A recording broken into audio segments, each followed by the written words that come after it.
परिणामों में जो उतार चढ़ाव होता है उसे गुणस्थान कहते हैं। 14 गुणस्थान के कर आपके ये 7 गुणस्थानों के नाम आपके समक्ष कहे गए थे। पहला मिथ्यात्व, दूसरा सासादन सम्यक, तीसरा सम्यक मिथ्यात्व, चौथा अविरत सम्यक, पांचवा देश विरत, छठवा प्रमत्त विरत, सातवां अप्रमत्त विरत। ये 7 गुण स्थानों की चर्चा करते हुए यह कैसे मार्गणा स्थान को लगाया जाता है। सबसे पहले आपके सामने अपन ने 14 मार्गणा क्या क्या इसकी चर्चा करते हुए गति, पहला गुण गति, इंद्रिय, काय, योग और गुण स्थान, ये 5 बातें अगर अपन ने चर्चा की थी। तो सबसे पहले प्रश्न किया था आपके सामने कि गतियां कितनी होती हैं? 4। गति किसे कहते हैं? सबको पता है। गति नाम कर्मिक उदय से जीवों की अवस्था विशेष होती है, उसे कहते हैं गति। तो जो नरक गति, मनुष्य गति, ये अवस्था विशेष का नाम है। मनुष्य गति कहते हैं। मनुष्य गति में कितने गति के जीव? तो मनुष्य गति के जीव, गति का स्थान, ये स्थान नहीं लेना, प्लेस। तो मनुष्य गति में कितने गति के जीव आएंगे? तो मास मनुष्य गति के। यद्यपि यहाँ हम जो रहते हैं मनुष्य क्षेत्र हैं, इसमें त्रियंच भी हैं, मनुष्य भी हैं, देव भी हैं, लेकिन यहाँ पर मनुष्य गति में कहते कितने गति के जीव? तो मनुष्य गति के। कैसा लगा ना? तो यहाँ पे सबसे पहले नरक गति में कितने गुण स्थान होते हैं? 1 से 4। इसका अर्थ ये होता है नार की मिथ्या दृष्टि भी होते हैं तो सम्यक दृष्टि भी होते हैं, लेकिन नार की अणुवृत्ति, क्योंकि उनका 5वां गुण स्थान नहीं होता। इसी प्रकार बताया था नरक गति में कितनी गति? तो नरक गति है ना, स्थान का नाम नहीं है, गति अवस्था विशेष का नाम। अब नरक गति में कितने इंद्रिय जीव होते हैं? पंचेंद्रिय। हाँ, नरक में जो नदियां हैं, पेड़ पौधे हैं, ये एक इंद्रिय हो भी जाए तो भी इनके लिए यहाँ पर कोई स्थान नरक गति के नहीं माने जाएंगे, वो तो तिर्यंच गति के ही माने जाएंगे। नरक गति में जैसे मान लिए बताते हैं कुछ विक्रिया से बनते हैं और वहाँ पे हवा वाणी वायु वर्त रहती, हवा है, जल है, क्योंकि ये पंच स्थावर तो पूरे लोक में ठसाठस भरे हैं, लेकिन वो पंच स्थावर कौन सी गति के जीव माने जाएंगे? त्रियंज गति के। पृथ्वी, जल, अग्नि, वायु सब त्रियंज गति के जीव हैं। तो नरक गति में कितने गति के जीव? हाँ, जब कितने इंद्रिय जीव? पंचेंद्रिय। क्योंकि नार की जितने भी होते हैं सब कितने इंद्रिय कहलाते हैं? पंचेंद्रिय। अब इसके बाद नरक गति में कितने योग? गति इंद्रिय कहाँ? काय। तो नरक गति में कितने काय? तो त्रस्कार मात्र, क्योंकि पंच इंद्रिय त्रस्कार। इसी प्रकार आपको बताया था त्रियंज गति में कितने गुण स्थान? 1 से 5। इसका अर्थ क्या होता है? त्रियंच भी अणुव्रत धारण कर सकता है और एक देश श्रावक वो बन सकता है। त्रियंच है, छोटे छोटे मेंढक हैं, गाय हैं, बैल हैं, इनका भी पंचम गुण स्थान हो सकता है। तो अपन चौथे गुण स्थान हो, वे पंचम गुण स्थान वर्ती हो जाए, उनको वंदना करो, मेंढक जी वंदना हालो करते ना, अणुव्रती जोत के जय जिनेंद्र करते हैं। अब हो सकता है वो पंचम गुण स्थान मेंढक का, कितने बड़े मेंढक होते हैं, इतने बड़े भी होते हैं चने के बराबर, वो संगी पंचेंद्रिय होते हैं और वो भी सम्यक दृष्टि मात्र नहीं, अणुव्रती भी हो सकते हैं। इसलिए आप चलो देख करके चल रहे हैं, कोई मेंढक मर गया तो हो सकता है एज भी पॉसिबल वो अणुव्रती होगा, तो अणुव्रती की हत्या का पाप लग सकता है। सम्मोचन तो होता है ना? सम्मोचन होने तो 5वां गुण स्थान नहीं हो सकता होता क्या? क्यों नहीं हो? सम्मोचन होने के बाद भी अणुव्रत, देशव्रत उसके हो सकते हैं, महामच्छ वगैरह जो होते हैं वो सब। तो सम्मोचन जन वालों का चतुर्गुण स्थान ही होता है, ऐसा थोड़ी ना है। हाँ, तो लेकिन पंचेंद्रिय है, संगी है, मन सहित है। जन्म में भले अंतर है, किसी का माँ के पेट से जन्म हुआ, किसी का ऐसे वातावरण से जन्म हो गया, लेकिन योग्यता तो उसके पास पूरी कैपेसिटी है। इसलिए जो मेंढक वगैरह होते हैं वे भी पंचम गुण स्थान वर्ती हो सकते हैं, अणुव्रत को धारण कर सकते हैं। शेर वगैरह के उदाहरण तो आगम में मिलते ही हैं, शेर के उदाहरण मिलते हैं, हाथी का उदाहरण मिलता है, ऐसा। तो तिरंज गति में गुण स्थान कितने? त्रियंच मिथ्या दृष्टि होते हैं क्यों? हाँ, उनके पास पहला गुण स्थान, इसीलिए। अब मनुष्य, अच्छा, त्रियंच गति में कितने गति के जीव? त्रियंच गति। और त्रियंच गति में कितने इंद्रिय जीव होते हैं? 1 इंद्रिय भी, 2 इंद्रिय भी, 3 इंद्रिय, 4 इंद्रिय और पंचेंद्रिय तक के जीव त्रियंच गति में होते हैं, ऐसा। अब इसके बाद जो है आपका है त्रेन गति में काय कौन सा, त्रस स्थावर दोनों, एक इंद्रिय की अपेक्षा स्थावर तो 2 से 5 इंद्रिय की अपेक्षा त्रस। अब अगला प्रश्न है कि त्रियंच वो चार्ट है, दो उसमें अच्छा समझे। इसके बाद क्या है, काय हो गया ना, काय हो गया। चलो मनुष्य गति, मनुष्य गति में गुण स्थान कितने, 1 से 14, इसलिए क्योंकि मनुष्य अणुव्रती बन सकता है, सम्य दृष्टि बन सकता है, महाव्रती बन सकता है, यहाँ तक कि अरिहंत भगवान भी बन सकता है। अरिहंत भगवान जब बनते हैं उनका गुण स्थान कौन सा होता है, 13 और 14। अरिहंत भगवान का गुण स्थान 13 और 14 होता है। ऐसे मनुष्य गति में गुण स्थान कितने हो गए, 1 से 14। अब इसके बाद यहाँ पर आपके लिए मनुष्य गति में इंद्रिय कितनी, पंचेंद्रिय, और मनुष्य गति में गति कौन सी, तो मनुष्य गति। अब इसके बाद जो है मनुष्य गति में काय, त्रस काय, ये कल अपन ने पढ़ा है ना। इसके बाद देव गति में भी गुण स्थान 1 से 4, क्योंकि देव भी कभी अणुव्रती नहीं हो सकते। देव गति के देव कभी संयम धारण नहीं कर सकते, भले वो व्यभिचार नहीं करते, गलत काम ना करें, लेकिन फिर भी त्याग जो संयम अनुव्रत को कहते हैं, 5 पाप का एक दिश त्याग उनका नहीं होता।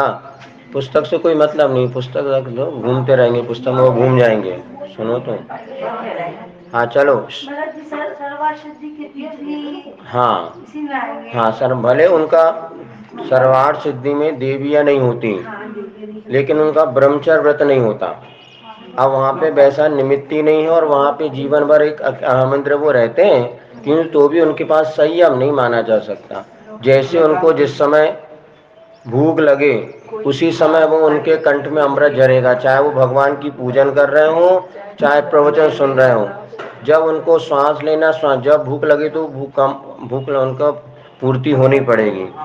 तो इसी प्रकार जैसे मनुष्य संयम ले सकता है, 1 महीने का ब्रह्मचर्य व्रत ले लिया, प्रतिमा ले ले, किंतु देव कभी भी ऐसे संयम धारण नहीं, संकल्प नहीं ले सकते। पलना अलग चीज है, संकल्प लेना है। इसीलिए ऐसे कई लोग होते अपने यहाँ पर भी रात में पानी नहीं पीते, पूरे प्रतिमाधारी जैसे व्रत का पालन करते हैं। एक जगह हम गए थे, वहाँ पे श्राविक कुएं का पानी पीते जिंदगी हो गई, कभी नल का पानी छिया नहीं। प्रतिमा नहीं लिया, क्यों नहीं लिया, अब प्रतिमा नहीं लिए तो तत्संबंधी 5 पाप का त्याग नहीं है, तो उसकी निर्जरा अविरत सम्यक दृष्टि के समान ही है। और यदि अणुव्रती बन जाता है उसकी निर्जरा असंख्यात गुणी निर्जरा उससे बन जाती। इसीलिए महत्व किसका, संकल्प का है। और लोग सोचते हैं कि संकल्प ले लिए टूट जाएगा, संकल्प लेने के बाद टूटेगा तभी तो प्रायश्चित प्रतिक्रमण वगैरह होता है, लेकिन संकल्प ही नहीं लेंगे तो तत्संबंधी आपके निर्जरा होने वाली नहीं। जो निर्जरा तो है बिल्कुल नहीं। जैसे 2 प्रकार के टीचर होते हैं, सुनो, एक परमानेंट टीचर होता है और एक अस्थाई टीचर होता है। अस्थाई इसको कहते हैं अतिशिक्षित। अस्थाई वाला 4 पीरियड पढ़ाएगा तो 100 रुपये पीरियड के समय 400 मिलेंगे, और जो स्थाई टीचर हो गया अब उसको पढ़ाए अथवा ना पढ़े, अगर 500 रुपये एक दिन का पेमेंट है तो उसको मिलेगा। वो मालिक गैप छुट्टी भी मार देता है, रविवार भी है तो भी उसकी तनख्वाह कम नहीं होती। उसको जो आपको सैलरी है 15,000 वो सैलरी मिलेगी, किंतु इधर जो अतिथि शिक्षक है 2 पीरियड पढ़ाया तो 2 पीरियड के पैसे मिलेंगे, 4 के नहीं मिलेंगे। और इसके बाद ये कि यदि मान ली बच्चे आए नहीं आए और मास्टर आ गया तो भी नहीं मिलेगी। इसलिए वो टीचर कई बार बच्चों को पकड़ लाए, तुम पढ़ तो लो, कम से हमारी पेमेंट तो बन जाए। एक MSc वाले ने बताया था कॉलेज में, क्योंकि वो मास्टर साहब आते होंगे, चलो यार सर की कम से रोजी रोटी है, तो मैं 1 घंटे आकर उनके साथ पढ़ लेता था, उनको अति शिक्षक को पैसा मिलता है। तो जितना आप विशुद्ध परिणाम करेंगे तात्कालिक निर्जरा हो जाएगी, किंतु 5 पाप का पूरा त्याग होने पर लॉन्ग समय तक आपकी असंख्यात गुणी कर्मों की निर्जरा है। इसीलिए एक अविरत सम्यक दृष्टि 1 महीने का उपवास कर ले, एक अणुव्रती एकासन कर ले, दोनों की बराबर निर्जरा, ये मान के चलो। इसी बात तो आ गई। सुनो, आज ये तो महाराज भी बूढ़े होंगे कि नहीं होंगे। सुनो अपने अभी, हाँ, सामान्य श्रावक की 1 से 4। सुनो, यदि देवशास्त्र गुरु को श्रद्धा है तो सम्यक दृष्टि होता है, यदि विपरीत श्रद्धा है तो मिथ्या। श्रावक जिसने व्रत नहीं लिया उसके 1 से 4 गुण स्थान, और जिसने अनुव्रत ले लिया उसका 5वां गुण स्थान, और जो मुनि बन गए उनके 6वां 7वां गुण स्थान। तो आरिकाओं का 5वां गुण स्थान होता है, क्योंकि उनका पूरा रूप से 5 पाप का त्याग नहीं होता, वस्त्र आदि वो रखते हैं, इसलिए उनका 5वें से ज्यादा गुण स्थान नहीं होता, कितने भी विशुद्धि बना लें। चलिए अपन कहाँ पर, मनुष्य गति में गुण स्थान तो होते हैं 1 से 14। मनुष्य गति में कितने, तो मनुष्य, अच्छा देव गति चल रही थी, देव गति में 1 से 4 गुण स्थान। देव कभी भी अणुव्रत आदि धारण नहीं कर सकते, इसीलिए सोचना चाहिए बार बार कि चारों गति में मनुष्य गति पूज्य है, ना कि देव गति के देव। ये लिखा है देवावि तस् पड़मंती जस धम्मे श्यामणु। इतिहास उठा के देख लो तो देवों ने मनुष्यों को नमस्कार किया है। सीता जी का आप देख लो इतिहास तो उनके, लेकिन आज क्या हो रहा है, थोड़े से हमें देव देवता कुछ दे देंगे, इसलिए अविरत सम्यक दृष्टि भी है, लेकिन अविरति है। देव आपसे ज्यादा श्रेष्ठ नहीं हो सकते। यद्यपि जिनेन्द्र भगवान के रक्षक आदि होते हैं, फिर वो पूजनीय नहीं होते। पूजनीय तो जिनेन्द्र भगवान ही होते हैं, ऐसा समझना चाहिए। तो देव गति में कितने गति के जीव, एकमात्र देव गति से स्वकीय भी कहते हैं। देव गति में कितने इंद्रिय जीव, पंचेंद्रिय। अब भले देव कुछ भी बन जाए, विक्रिया से पेड़ पौधे बन जाए या कुछ बन जाए, लेकिन वो रहेंगे तो वाहन भी बनते हैं ना, आयुग जाति के देव होते वाहन बन जाते हैं, हाथी घोड़ा बन जाते हैं, लेकिन है तो देव गति के जीव और होते हैं पंचेंद्रिय होंगे, एक इंद्रिय आदि नहीं होंगे। इसके है परिस्थिति नहीं रहती है, प्रतिमा छूट जाती है। ऐसा क्या है ना, देखो हमारा कहना क्या हम बता रहे, प्रतिमा छूट जाती है ऐसा नहीं है, तात्कालिक परिस्थितियों में अपने देख करके संकल्प लेना चाहिए। कल की आप सोचो तो कभी शिखर जी का पहाड़ नहीं चढ़ पाओगे, 4 हाथ जमीन देख के चढ़ना शुरू करो। आज इसने इतनी व्यवस्था बनवाई, वहाँ पे साधिकाओं की व्यवस्था बना दी, और जब व्रती बनते अपने आप पुण्य ऐसा अर्जित होता। हम तो 25-30 साल से परिभ्रमण कर रहे, कभी ऐसा नहीं हो कि 1 वक्त का आहार नहीं मिला हो, सब मिलता है। व्रती बनो तो देवता आके तुम्हारी रक्षा करें। बर्णी जी बोले कितने उदाहरण आते हैं। आज हम संकल्प लेने से डरते हैं कि कल क्या होगा। अरे कल का दिन देखा किसने, आज का दिन खोए क्यों, और जिन घड़ियों में हंस सकते उस घड़ियों में रोए क्यों। निश्चित है व्रती श्रावक की देवता लोग आके सेवा करते हैं, आप करके तो देखो। वो देखो अभी यहाँ पर जो आए थे, जो चंद्रसेन, 2 प्रतिमा है, प्रतिमा लेके आया, दुनिया में घूमना उसको रात विरात कुछ, और क्या सब होगा। आप क्यों चिंता करें, आज तो तुम लोग इतना सौभाग्य मुनि आर्य का, जिस दिन घर में ना किसी आर्य के संग में जाके रहो ना, सब व्यवस्था बनेगी, कहीं किसी प्रतियों के लिए दिक्कत आज तक ना हुई है। तो मन की धारणा है कि कल क्या होगा, है ना। दादियाँ लोग पाल रही पाले, दीदियाँ लोग तुम्हारा ये करेंगे नहीं, वो गल छूट जाने का सुनो, फिर तो मुनि पद लेने के बाद भी लोग मुनि पद छूट जाता है, बीमार हो गए अस्वस्थ, ये अलग बात है। देखो कई मुनि बनने के लिए समुद्र महाराज थे, मुनि बनने के बाद भी उनको मुनि पद छोड़ना पड़ा जब भस्म व्याधि रोग हो गया। कर्मों का वजह तो किसने, जो 35 साल पाला वो व्यर्थ चला गया, क्या व्यर्थ नहीं जाएगा। किसी परिस्थिति में हो गया पुनः उसका स्थितिकरण। अभी हम गए थे अमरावती में, एक माँ थी, 7वीं प्रतिमा थी, परिस्थिति में उनको सब गोली दवाली सब लिया, बाद में हम लोग गए पुनः उनका स्थितिकरण किया, 10वीं प्रतिमा देके खूब अच्छी समाधि हुई। होती है ऐसा नहीं, यदि अपन सोचे तो नहीं, भयभीत डरपोक व्यक्ति कभी अणुव्रती बन ही नहीं सकता। बलवान वीर व्यक्ति सुनो, व्रतों को लेने वाले वीर होते हैं, डरपोक नहीं होते। चलो क्या कर दिया, तो देव में इंद्रिय कितने, संगी पंचेंद्रिय है ना। और इसके बाद देव गति में कितने काय, तो 13 काय। ये कल आपको बता दिया था। अब आज का विषय प्रारंभ करें, इंद्रिय मार्गणा में लगाना था अपने को। अब यहाँ पे देव होमवर्क दिया था ना, इसलिए बता रहे। तो पहला एक इंद्रिय जीव, एक इंद्रिय में गुणस्थान कितने, तो एक मात्र मिथ्या। जितने भी पेड़ पौधे सब मिथ्या दृष्टि होते हैं, इनका कोई गुणस्थान ही नहीं होता, ऐसा नहीं। जो जीव है उसका कोई ना कोई तो गुणस्थान अवश्य ही होता है।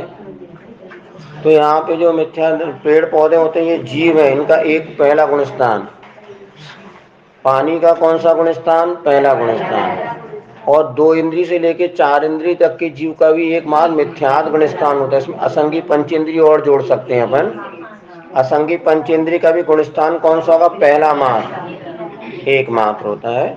इसके बाद जो संगी पंचेंद्रिय होते हैं इनके गुणस्थान कितने होंगे, 1 से 14। क्यों, अब आप तो हाँ जवाब ये देना पड़ेगा, संगी पंचेंद्रिय जो चारों गतियों में पाए जाते हैं, और मनुष्य गति में चूंकि 1 से 14 गुणस्थान होते हैं, इसलिए संगी पंचेंद्रिय जीव के कितने गुणस्थान, 1 से 14। ठीक है, हो गया। अब दूसरा पूछा था, एक इंद्रिय जीव कितनी गतियों में पाए जाए, असंगी पंचेंद्रिय का भी गुणस्थान पहला ही होता है। एक दूसरी किसी मान्यता के अनुसार इनके पहला दूसरा गुण स्थान भी होता है, किंतु अपन पहला ही गुण स्थान लेके चलते हैं। दूसरा गुण स्थान अपर्याप्त अवस्था की अपेक्षा किसी आचार्यों ने माना है, उसको आर्य का विज्ञान मती ने 24 स्थान में उसको लिया है। लेकिन यहाँ पर पर्याप्त अवस्था में पहला ही गुण स्थान होता है, इसमें सारे आचार एक मत हैं। तो असंगी पंचेंद्रिय का भी पहला ही गुण स्थान होगा, क्योंकि मन नहीं होगा तो उसकी परिणाम कैसे बनेंगे। जब मन होगा तो परिणामों की विशुद्धि बढ़ेगी, गुण स्थान बढ़ेगा। सम्यक दर्शन किसको होगा, जिसके पास मन होगा, और मन रहित जीव को सम्यक दर्शन होता नहीं। इसलिए एक इंद्रिय से लेकर 4 इंद्रिय तक की जीव को कौन सा गुण स्थान, पहला। तो असंगी पंचेंद्रिय का भी पहला, और पंचेंद्रिय के कौन से गुण स्थान, 1 से 14, वो भी मनुष्य गति की अपेक्षा 1 से 14 गुण स्थान लेना। चलो, इसके बाद है मनुष्य गति में। एक इंद्रिय जीव कितने गति में पाए जाते हैं, एकमात्र त्रियंश गति। अब स्थावर नहीं कहना, गति पूछ रहे हैं आपसे। एक इंद्रिय जीव की गति कौन सी, त्रियंश गति। एक इंद्रिय जीव में इंद्रिय कितनी, एक स्पर्शन इंद्रिय मात्र। एक इंद्रिय जीव को काय कौन सा, स्थावर, ठीक है ना। चलो, अब 2 से लेके 4 इंद्रिय जीव के गुण स्थान कितने, एक। अब 2 से लेके 4 इंद्रिय तक के जीव की गति कितनी, एकमात्र त्रियंश गति है ना, एक नहीं। और 2 से 5 इंद्रिय जीव के गति काय कितने, त्रस है ना। और इंद्रिय 100 की अपनी अपनी लगाना, 2 की 2। चलो, काय त्रस, ठीक है ना। अब पंचेंद्रिय जीव के गुणस्थान और गति कितनी, कितनी गति, गंधो संख्या बताओ। पंचेंद्रिय जीव के गति कितनी,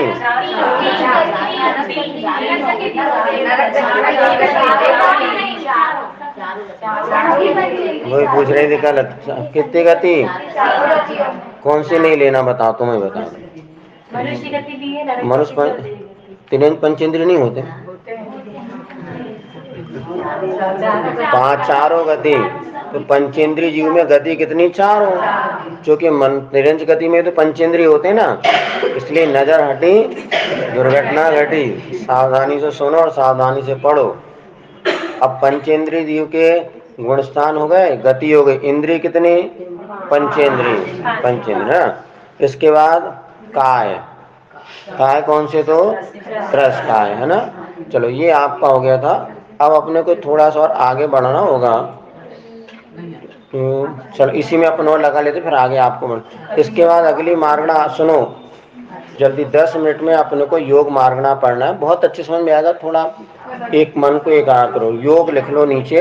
अब सुनो हमारी बात, सुनो, लिखाने के पीछे बाद में आप नोट्स बना लेना, ध्यान से 5 मिनट सुनो, ये सब आपके पास पहुंच जाएगा। योग किसे कहते हैं, मन वचन काय के निमित्त से आत्मा के प्रदेश में जो परिस्पंदन है उसे वो कहते हैं योग। मन के 4 योग होते हैं, वचन के 4 योग होते हैं, और काय के 7 योग होते हैं।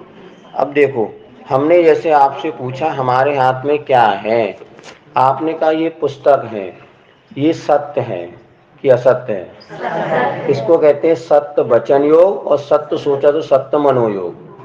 अब हमने कहा हमारे हाथ में पेन है, गलत है कि सही है, असत्य है, तो हो गया असत्य मन भी हो गया, असत्य वचन भी हो गया।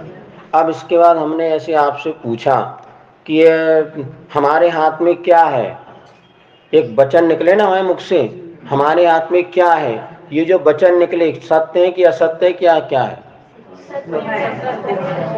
ना सत्य है ना असत्य, एक प्रश्न है, इसको कहते हैं अनुभव वचन योग, जिसमें प्रश्न पूछा जाए हमारे हाथ में क्या है, ये प्रश्न है, मत ना सत्य है ना सत्य है, आपकी घड़ी में कितना बजा, ये पूछा तो क्या हो गया, अनुभव। ना सत्य है ना असत्य, अनुभव में क्या होता है, सत्य भी नहीं है और असत्य भी नहीं है। तो 2 इंद्रिय जीव भी बोलता है, इल्ली बोलती है, मक्खी बोलती है, चींटी, ये क्या अनुभव वचन योग, ना इसमें सत्य है ना असत्य, इसको कहते हैं अनुभव वचन योग। आपका नाम क्या है, ये जितने भी प्रश्न हैं ये सब काय में आ जाएंगे, अनुभव वचन। अब जैसे किसी ने पूछा आपके पेन में स्याही भरी है क्या, उत्तर दे उभय, भरी है, जितनी भरी उसकी अपेक्षा सत्य है, जितनी खाली उसकी अपेक्षा असत्य है। तो सत्य भी और असत्य भी। आजकल एक प्रकार की बच्चों की बुक्स आती है, उसमें लिखा भी जाता है और पढ़ा भी जाता है। तो ये पुस्तक है कि कॉपी है, उभय हो गया जी। आपने पुस्तक कहा तो सत्य है, लेकिन उभय वचन योग हो गया ये, क्योंकि इसमें कॉपी की अपेक्षा असत्य और इसकी अपेक्षा सत्य है। जैसे उसने और किसी ने आपसे पूछा कि आप कैसे हैं या कोई भी, तो इसमें ये समझ जाओ सत्य भी और असत्य भी इसे कहते हैं उभय, और ना सत्य ना असत्य से कहते हैं अनुभय। बस इतना ही ध्यान रखो। आया समझ में? आपको अंग्रेजी आती है? उभय जितनी आती है उसकी अपेक्षा सत्य है, वो पूरी थोड़ी ना आती, इसलिए असत्य भी है। तो सत्य, किसी ने आपसे पूछा तो ये अपना सत्य सत्य दोनों, हमने कहा हाँ तो ये असत्य नहीं है कि आपको अंग्रेजी बिल्कुल भी नहीं आती, ऐसा भी नहीं है। जितनी आती है उसकी अपेक्षा सत्य है, जिसकी अपेक्षा नहीं आती उसकी अपेक्षा असत्य, इसलिए उभय हो गया। उभय में क्या होता है? सत्य और असत्य दोनों है। अनुभय में क्या होता है? ना सत्य है ना असत्य। ये हो गया। चल, अब 7 काय योग होते हैं। इसके पहले अपने को समझना पड़ेगा 5 शरीर होते हैं। औदारिक, वैक्रियक, आहारक, वैक्रियक, आहारक, तेजस और कारणक। तो तेजस शरीर कभी योग में कार्यकारी नहीं होता, मात्र वो कांति प्रदान करता है। बचे 4 शरीर, औदारिक, वैक्रियक, आहारक और कारमाण। तेजस को क्यों नहीं लिया? मात्र वो शरीर में रह के कांति प्रदान करता है, किंतु कर्म के आने में कोई उसका हस्तक्षेप नहीं होता। योग में कोई हस्तक्षेप नहीं। अब यहाँ पे जितने मनुष्य त्रियंश होते हैं, इन सबका कौन सा शरीर होता है? तो औदारिक शरीर। देव और नारकियों का होता है वैक्रियक शरीर, जो छोटा बड़ा बनाया जा सकता है। औदारिक शरीर उदार होता है, जिससे मुक्ति का भी लाभ प्राप्त किया जा सकता है, खून पीप मांस से बना होता है। वैक्रिय शरीर जो है खून पीप मांस से रहित होता है और वह छोटा बड़ा अनेक रूप बनाने में सक्षम होता है। देव और नारकियों के होता है। नरक गति की अपेक्षा छोड़ दो, है ना, वैक्रिय शरीर।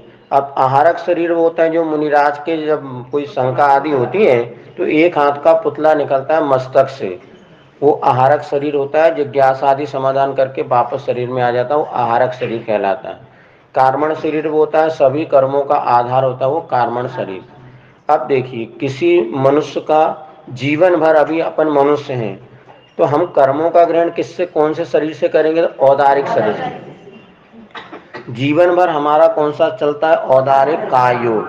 यद्यपि एक समय में एक ही योग होता है, जब शरीर होगा तो मन नहीं, मन होगा तो वचन नहीं, मन वचन काय में एक समय में एक ही होगा। जब हम बोलते हैं तब हाथ नहीं हिलाते, जब हाथ हिलाते हैं तब सोचते नहीं हैं। फिर भी हमें ऐसा लगता है तीनों क्रिया हम एक साथ कर रहे हैं, इतनी जल्दी एक्टिविटीज होती है। जैसे बल्ब 1 घंटे से जल रहा है, जल नहीं रहा, वो हर क्षण में बुझता भी है, किंतु उसकी क्रिया प्रकाश समाप्त नहीं हो पाता, नया प्रकाश फिर आ जाता है। हमें लगता है बल्ब 1 घंटे से जल रहा है, वास्तव में बल्ब प्रति सेकंड में वो बुझ भी रहा है और जल भी रहा है। तो जैसे आपको विशेष देखना, जनरेटर वगैरह जब चलते हैं ना, उसमें जो लाइटिंग देखना फक फक फक फक होता है। इसी प्रकार से जब पंखे की 3 पांखुड़ी है, जिस समय ये पांखुड़ी यहाँ होंगी उस समय दोनों नहीं होंगी, अर्थात एक समय में एक ही योग होता है, किंतु संस्कार उसके बने हैं। तो हमें लगता है हम बोल भी रहे हैं, सोच भी रहे हैं और हाथ भी हिला रहे हैं, लेकिन आगम के अनुसार एक समय में एक ही योग होता है। ये अपने को समझना है। तो यहाँ पर आपको बता दिया, कोई मनुष्य जिंदगी भर तक औदारिक काय योग के साथ रहा, मरण करके वो देवगति में जा रहा है, तो रास्ते में जो है, जब तक यहाँ मर गया और देवगति में जन्म नहीं लिया, तब तक रास्ते में उसके कर्मों का ग्रहण कैसे होगा? मनुष्य का शरीर छूट गया, देव का मिला नहीं, इस समय कार्मण का योग काम करेगा। कार्मण शरीर तो अभी भी है आपके पास, किंतु कर्म का योग नहीं है अभी, इसलिए कि जो कार्मण शरीर है, किंतु जब औदारिक शरीर काम करे तो कार्मण शरीर मेरा कोई काम ही नहीं है। जब मरण करके दूसरी गति जाते, रास्ते में कार्मण का योग होता है, विग्रह कतो कर्म योगा। जैसे घर में माँ और बेटी दोनों हैं, जब माँ काम करती, बेटी कहती मुझे क्या काम करना, माँ तो कर रही है।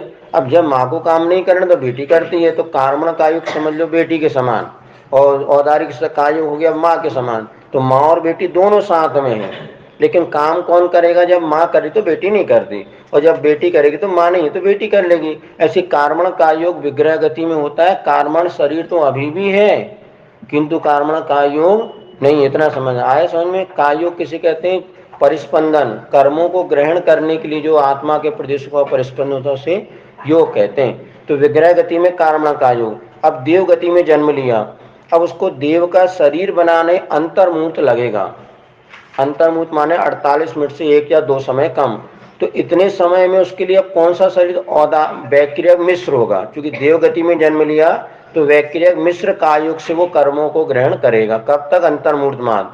और जैसे ही पूरा शरीर बन गया, अब जीवन भर देख को कौन सा शरीर चलेगा? वैक्रिय कायोग। अब देव उस वैक्रिय कायोग के माध्यम से कर्मों को ग्रहण करेगा। अब वही देव मर करके पुनः मनुष्य गति में आ गया, तो अंतर्मूर्ता जब तक उसका शरीर नहीं बनेगा तब तक औदारिक मिश्र का योग। और देव मर के मनुष्य गति में आ रहा है, या त्रेंच हाथी बनना था देव को, तो रास्ते में तो कार्मण का योग। और जैसे हाथी के शरीर बनाने, अंतर्मूर्त उसको शरीर बनाने में लगेगा, तो अंतर्मूर्त उसका हो जाएगा औदारिक मिश्र का योग। और जैसे हाथी का पूरा बन गया, वो पुरुष का औदारिक का योग। हाँ न, अंतर्मूर्त के लिए जन्म लेने के बाद, ऑन द स्पॉट जन्म ले लिया, उसके बाद जब तक पूरा शरीर नहीं बना ले तब तक, जब पर्याप्त तो सब आ गया अंतर्मूर्त। सुनो, इसके आगे बताएंगे आपको, जब पर्याप्ति अधिकार अपन पढ़ेंगे। इधर गर्भ में आ गया, उधर देवोपास सैया में पहुंच गया, जब तक उसका शरीर नहीं बनेगा तब तक उसकी मिश्र अवस्था होती है। अंत जन्म के विग्रह गति को छोड़ दो, जहां जन्म लेना वहां पहुंच गया, अंतर्मूर्त तक उसको या तो वैक्रिक मिश्र होगा या औदारिक मिश्र होगा। देवनार के तो वैक्रिक मिश्र और मनुष्य तो औदारिक मिश्र होगा। जैसे शरीर पूरा हो गया, औदारिक आयु से कर्म को ग्रहण करेगा वो। अब यदि मुनिराज को मन में कोई शंका होती है, तो हारक पुतला बनता है, तो जब तक हारक पुतला बनना शुरू हो गया और जब तक पूरा नहीं होता तब तक आहारक मिश्र अवस्था, और जैसे पुतला बन गया तो अंतर्मूर्त बाकी आहारक का योग होता है, जिससे कर्मों को ग्रहण करता है। इतनी समझ में आ गई। अब देखो, ये 7 काय योग होते हैं, मन के 4, वचन के 4, काय के 7। कहा से यही समझ में बताओ। औदारिक औदारिक मिश्र, वैक्रिय वैक्रिय मिश्र, आहारक आहारक मिश्र और कार्मण। सुनो, ये 7 काय योग होते हैं। औदारिक औदारिक मिश्र, वैक्रिय वैक्रिय मिश्र, आहारक आहारक मिश्र और कार्मण। कोई बात नहीं, धीरे धीरे समझ में आता है, एकदम ट्यूबलाइट नहीं उठता है। देवनारकी में जन्म लेगा तो अंतर्मूर्त तक वैक्रिय मिश्र, मनुष्य तिरंज में मिलेगा तो औदारिक मिश्र। तो जन्म लेने जैसे मान ली, सुनो, आप अभी घर से निकले है ना, और मंदिर में नहीं आए, तो बीच में आपका हो गया मान लो कार्मण का योग। घर से छूट गया, मंदिर नहीं आया, अब मंदिर में आने के बाद क्लास के लिए आया, जब क्लास में नहीं आया, बीच में कौन सी अवस्था? क्लास में है क्या? नहीं। घर में है क्या? ये विस्मर अवस्था। जब तक सीढ़ी चढ़ना शुरू कर दी लेकिन यहाँ तक नहीं आया तो मिश्र अवस्था। अब देव बनेंगे तो वैक्रिय मिश्र है, और मनुष्य बनेंगे तो औदारिक मिश्र। चलिए, अब ये हो गया। अब इसका अपन लिखते हैं। सबसे पहले एक चीज नहीं समझ में आई कि मुनिराज के जब आहारक होता है तो उस समय औदारिक भी तो रहता है। औदारिक उस तक कांस्टेंट हो जाएगा, उसका कोई काम नहीं। ऐसे बताया ना आपको, औदारिक शरीर बिल्कुल मृत के समान हो जाएगा। अब उससे आहारक से कर्मों का आयोग हो, ये कुछ इससे कर्मों का आना नहीं होगा। उस समय सिर्फ आहारक। हाँ, सिर्फ आहारक से कर्मों का आना होगा, ये कांस्टेंट हो जाएगा। शरीर जो है, जैसे 2 चैनल होते हैं, आपने अगर दूसरा चैनल लगा दिया मोबाइल में या टीवी में, तो बाकी चैनल है कि नहीं है, लेकिन उनका कोई काम नहीं। लेकिन घुमा दो फिर वो आ जाएगा। ये घुमा तो औदारिक मिश्र आहारक मिश्र, और ये घुमा तो औदारिक का योग आहारक का योग, बस चैनल घुमाना है। और नारियों के शरीर में खून पीप नहीं होता। हाँ, खून पीप नहीं होता, लेकिन आगम में यही मिलता है कि उनको विक्रिया की अपेक्षा, कष्ट देने की अपेक्षा उनके शरीर में खून पीप मांस आदि होता है। ऐसा भी त्रिलोकसार आदि ग्रंथ में लिखा है, तो दोनों मान लेना चाहिए। लेकिन वो वैक्रिक शरीर ही होता है, टुकड़े टुकड़े होने के बाद पुनः वो झट से मिल जाता है पारे के समान। अब अपन ये चर्चा कर रहे थे, योग जो होते हैं, योग में कितने गुण स्थान होते हैं, तो इसके अलग अलग होते हैं। अपन पहले इसमें ये रख लें। अब ये आप ऐसे पेज पलटा करके कल वाला होम अभी योग आपको समझा दिया, थोड़ी दिमाग में बैठ जाए। अब अपना पीछे 2 मारना भी छूटी है। अभी अपन ने लिखना ना, इसके बाद काय मारना, गति इंद्रिय हो गई। अब इंद्री मारना पीछे लगानी, इंद्री नहीं लगा लिए। अब काय मारना, अब पीछे पेज पलटाओ और बाजू में लिखो स्थित्रस काय स्थावर काय। वो इसी ऊपर आड़े में चलो जो आपको बताया था। हाँ, पीछे अब लिखो, वहाँ नीचे लिखो आड़े में, ऊपर ऐसे लिखो आड़े में। हाँ, ऐसी जैसे आड़ा बनाया ना आपने वो, हाँ ऐसे आड़े बना के चलो। हाँ, पहले त्रस मारना, त्रस का कॉलम बनाना एक अपने को, और दूसरा स्थावर का कॉलम। तो इसके आगे जैसे भी आपने 5 मारना लिखी ना क्रमशः, पंचेंद्री के बाजू में लिखो त्रस, इसके बाजू में लिखो स्थावर के बाजू में। थोड़ा दिमाग लगाओगे बनेगा, लिख लिया ना त्रस। अब सुनो, त्रस स्थावर ये काय हो गई। अब इसके बाद अपने को योग लिखना है, तो स्थावर के बाजू में लिखो औदारिक काय योग। नहीं नहीं, सुनो सुनो सारे सुनो, पहले लिखो सत्य अनुभव मन वचन। सत्य अनुभव मन वचन, 4 चीज हो गई। एक मम्मी के 4 बच्चे थे, सत्य, एक साथ लिखो, एक साथ लिखो, सत्य प्लस अनुभव, बस सत्य प्लस अनुभव मन वचन। नीचे लिखो, नीचे मन वचन लिखो। त्रस स्थावर हो गया ना, काय तो हो गया, त्रस का स्थावर काय। अब योग अनुभव वचन योग लिखना है आपको, सत्य प्लस अनुभव मन वचन। आड़े में लिखते हो, वही ऊपर कॉलम बनाओ। अब इसके और दूसरा आगे बनाओ बाजू में, हाँ ऐसे ऐसे बना आड़े वाले में। बस थोड़ा दिमाग लगाना है आप लोगों को, इसलिए हम, नहीं तो हम, हाँ ऐसा जाओ। लिखा सत्य अनुभव मन वचन। अब बाजू में लिखो असत्य उभय मन वचन। आप हम बाजू में लिखो असत्य अनुभव मन वचन, एक साथ लिखो चारों चीज, चारों को उत्तर एक ही से अलग अलग नहीं लिख। असत्य प्लस उभय मन वचन, मन वचन प्लस लगा लो, एक ही मन वचन, असत प्लस उभय मन वचन। अब बाजू में लिखो औदारिक का योग, औदारिक, बस औदारिक लिख लो, काम हो जाएगा। बाजू में लिखो औदारिक मिश्र, औमी कर दो, औ मिश्र का, औदारिक मिश्र आएगा धीरे धीरे। हाँ बस, और बाजू में लिखो औदारिक मिश्र। अब उसके बाजू में लिखो बैक्टीरियक, वो आएगा समझ में बहुत अच्छी तरीके से, इसमें मजा इसी में आएगा। तो बैक्टीरिया बाजू में लिखो बैक्टीरियक मिश्र, बैक्टीरिया मी कर दो तो बैक्टीरियक मिश्र।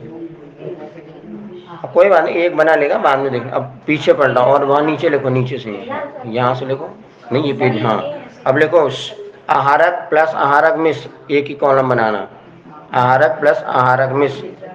बना पूरा है, लेकिन आपको अपना दिमाग थोड़ा लगाओ, बनी बनाई रोटी खाने में मजा नहीं आता। आहारक मिश्र का एक ही कॉलम बता रहे। इसके बाद कार्बन का योग, कार्बन का, तेज में वो योग बनते नहीं, बताए ना, कार्बन का योग। अब बस आप कुछ नहीं करो, बाद में लेकिन समझ लो, है ना, लिख लिया। अब पीछे, अब सर अब प्रश्न हमारा सुनो, स्थावर जीव के कितने गुण स्थान होते हैं? लिखो गुण, गुण लिखो, गुण और एक, है ना, हाँ गुण स्थान लिखो, गुण लिख दो, उससे मतलब अपन वही पीछे वाला लगाना ना कि एक ही गुण स्थान, ठीक है। त्रस जीव, सुनो अगला प्रश्न, त्रस जीव के कितने गुण स्थान होते हैं?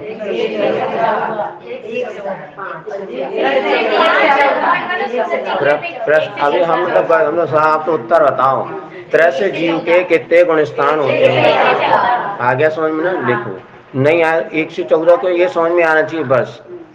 अब अगला प्रश्न है, त्रस जीव के लिख लिया, हाँ अगला प्रश्न है औदार सत्य मन, सत्य प्लस अनुभव मन वचन। अब देखो एक बात आप समझ लो, सत्य मन सत्य वचन, अनुभव मन अनुभव वचन, ये 4 चीजें, चारों का उत्तर एक ही है। जैसे हमने आपसे पूछा आचार्य विद्यासागर जी महाराज, महावीर जी भैया, समय सागर जी महाराज, योग सागर जी महाराज, इन चारों के पिताजी का क्या नाम था? एक आंसर में काम हो गया ना, कि समय सागर जी के पिताजी अलग अलग को चारों, तो ये चारों का एक ही आंसर हो गया। अब सुनो प्रश्न ये है, सत्य मनोयोग कितने गुण स्थान में होता है?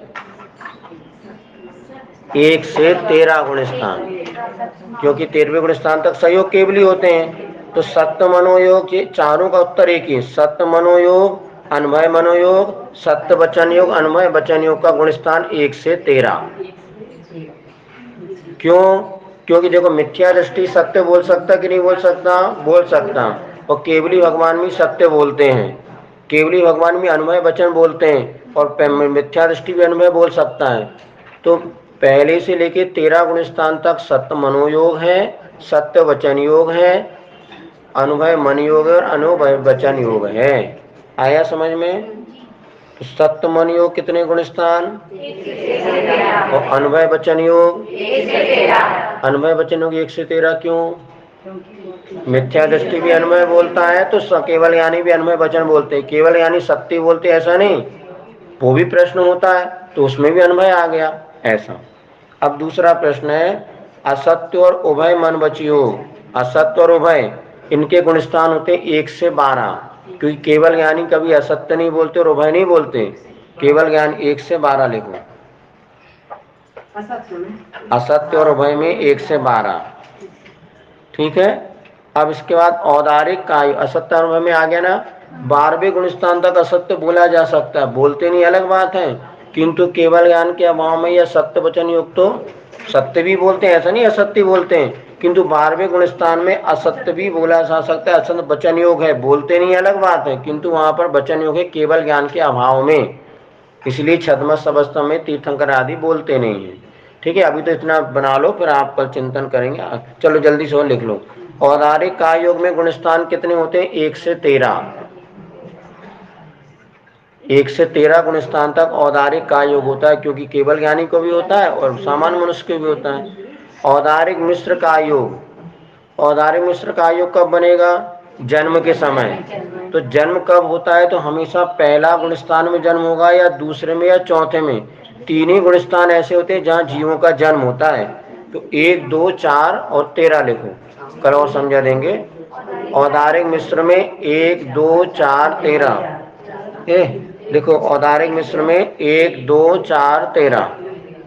13 क्यों? समुद्घात की अपेक्षा कल समझाएंगे, समय होना वाला आपका। वे औदारिक मिश्र में लिख लिया कितने? 1, 2, 4, 13। ठीक है ना। 1, 2, 4 जन्म की अपेक्षा, 13 समुद्घात की अपेक्षा। जब कभी जीव जन्म 3 में जन्म नहीं होता, ना जन्म होता ना मरण होता। जब कभी जन्म होगा 1 में, 2 में अथवा 4 में, यह ध्यान रखना हमेशा। 1, 2, 4, 13 जन्म के गुण स्थान हो गए। अब इसके बाद औदारिक वैक्रिय काय योग में गुण स्थान 1 से 4, क्योंकि देवोनार क्यों होता है 1 से 4 गुण स्थान। वैक्रियक मिश्र में 1, 2, 4 मात। एक वैक्रियक मिश्र में 1, 2, 4, 1 से 4 नहीं। नजर उठी, दुर्घटना घटी, जल्दी होशियारी मारे तो गए बेटा। होशियारी नहीं चलती इसमें अच्छे से। 1, 2, 4 ठीक है ना, जन्म की अपेक्षा। आहारक और आहारक मिश्र में होता है 6वां गुण स्थान। आहारा में माँ 6वां गुण स्थान। आहारक और आहारक मिश्र में माँ क्योंकि मुनि महाराज के होता है। और कार्बन का योग में कितने गुण स्थान होंगे बोलो? 1, 2, 4 क्योंकि राष्ट्र में होता है, और समुद्घात की अपेक्षा 13 गुण स्थान। 13, 4 और 13। कार्बन का योग कब होगा? विग्रह गति में, उस समय समुद्घात भी होता है। 1, 2, 4 वैक्रियक में 1 से 4। आहारक आहारक मिश्र में 6वां मात होता है। मात 6वां गुण स्थान होता है आहारक आहारक मिश्र में। जब कभी पुतला मुनिराज के निकलेगा तो 6वें गुण स्थान में ही निकलता है। आहारक आहारक में 6वां गुण स्थान। जन्म मरण हो गया, दूसरी गति में जाकर रास्ते में तभी जन्म होगा। और 13 समुद्घात की अपेक्षा होता है। चलिए सुनो अब जल्दी से 2 मिनट में। इस प्रकार से आपके गुण स्थान बता दिए। अब आपको कल का होमवर्क है, तरस और स्थावर में ये सब चीज लगा के आना। उसके बाद ये पूरे सत्य मन वचन का है, इसमें औदारिक आदि सब लगा के आओ। नहीं लगेगा तो अपन फिर से लगाना ही है, लेकिन लगा लोगे थोड़ा दिमाग के सत्वा है, चलाने की बस आवश्यकता है। महावीर भगवान की जय। बोधि समाधि परिणाम शुद्धि स्वात्मोपलब्धि शिव सब सिद्ध चिंतामणि चिंतित वस्तु दाने त्वं वंदे मानस।